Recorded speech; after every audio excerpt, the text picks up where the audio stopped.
ఓం సాయిరా.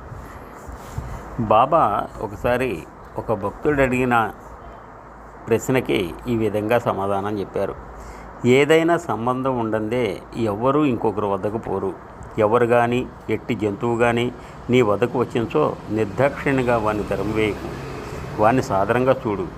దాహం గలవారికి నీరిచ్చినా, ఆకలి ఉన్నవారికి అన్నం పెట్టినా, బట్టలు లేని వారికి బట్టలు ఇచ్చినా, నీ ఇంటి వసారాల్లో ఎదురు కూర్చోటానికి విశ్రాంతి తీసుకోవడానికి వినియోగించినా నిశ్చయముగా భగవంతుడు మిక్కిలి ప్రీతి చెందుతాడు.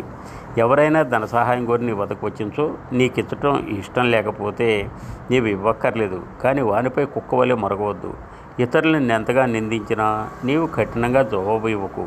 అటువాన్ని నీవు ఎల్లప్పుడూ ఓర్పు కొనిచో నిశ్చయముగా నీకు సంతోషమే కలుగుతుంది. ప్రపంచం తల్లకిందులైనప్పటికీ నువ్వు చెల్లించవద్దు. నీ ఉన్న చోట ధైర్యంగా ఉండు. అదే నీకు మేలు చేస్తుంది అని చెప్పేవారు.